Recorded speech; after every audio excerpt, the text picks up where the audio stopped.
Hi folks, Kevin here. Well, it's August 7th, 2017, and behind me is yet another compost pile. You may recall, and I'll put a link to it if folks are interested. This is the large compost pile that we did as a mini-series, which was plagued with challenges because there was so much dirt in it. But that's all I'll say about that. It ended up turning out just fine. I've been using it so far and working out pretty well. However, this weekend,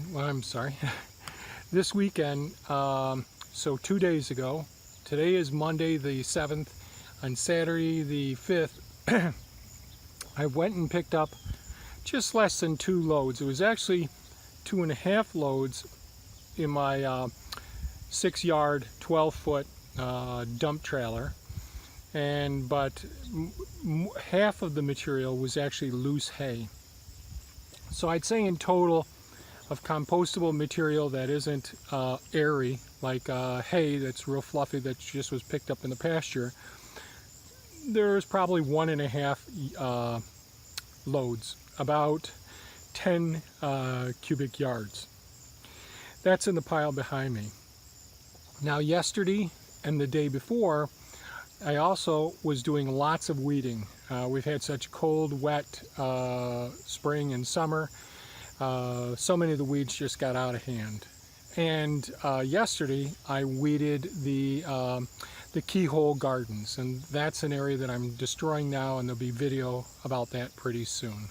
But I thought I'd start a second video, a little mini series on this composting system here. Now this is another challenging system, although, and you may be able to see a little bit of heat, vapor coming off the top of the pile.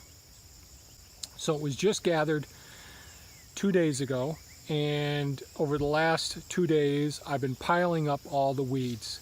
Now these are weeds from the gardens that are probably about 2 foot tall, but the weeds from the keyhole gardens over 6 foot tall. There's bindweed in there, there's quackgrass, there's Pennsylvania smartweed, there's goldenrod, all of these that have very tenacious root system, perennial plants. So they're tougher to destroy the roots and all. But let's see how this works out, because I've done this before and it's worked out great, had fantastic soil, and didn't have a weed problem afterwards. So I'm going to turn the camera around, we'll take a look at the system and go from there.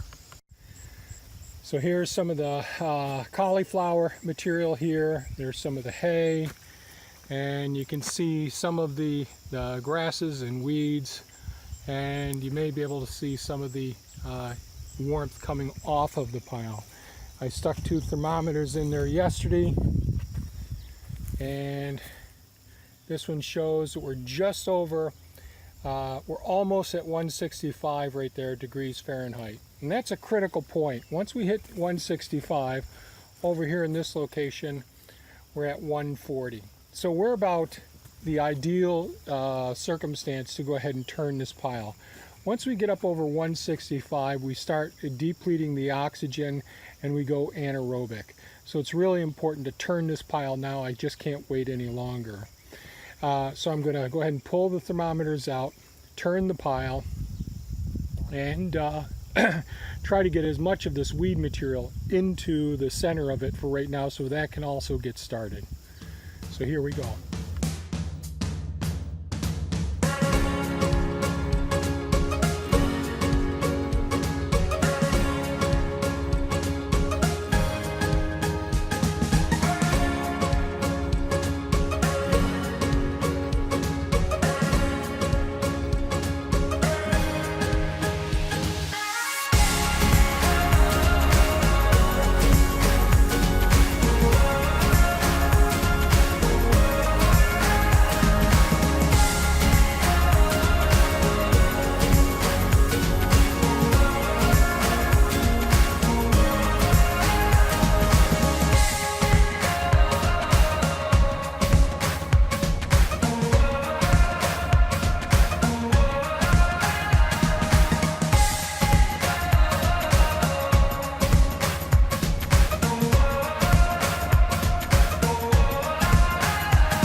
So turning that went pretty quickly and easily. I'm pretty happy. The weed material seems to be pretty much covered up. Not a lot exposed around the outside. I'll be watching the temperature on this pretty closely twice a day to try and get the behavior, how quickly this one really starts to cook. In my experience in the past, once we get her fired up in 2 days, I may end up having to turn this pile every day for like 5 or 6 days. And this could be one of those 18-day compost piles. We'll just have to see how things go. It's weather dependent, but this is a good sign. I really do need to get all of those, the root areas of those perennial plants really broken down. Underneath I had been piling the weed material on the top surface of it, and you could see it had been coated on one side as well. As I started digging down into all of that weed material, a lot of it was already breaking down already, and this is just 24 hours, turning completely black and mushy. But the roots look still in pretty good shape. So those roots really have got to get up to temperature, get up to the 155, 160 degree temperature, and be at that sustained for several days. So what I'll do is I'll post a couple more videos on this as time goes on. Things are pretty busy around here, but I think that this composting technique is something worthy of sharing with people who've got, a tractor, have a pile that they can get about this side. I think this is a much more manageable pile for most folks, most small-scale farmers and gardeners. So I think that covers everything I wanted to cover with this today. Now I got to get back to work. Thanks so much for watching, folks. Give us a thumbs up if you think this is of value, and share it with your friends. Take care and have a fantastic day. Bye-bye now.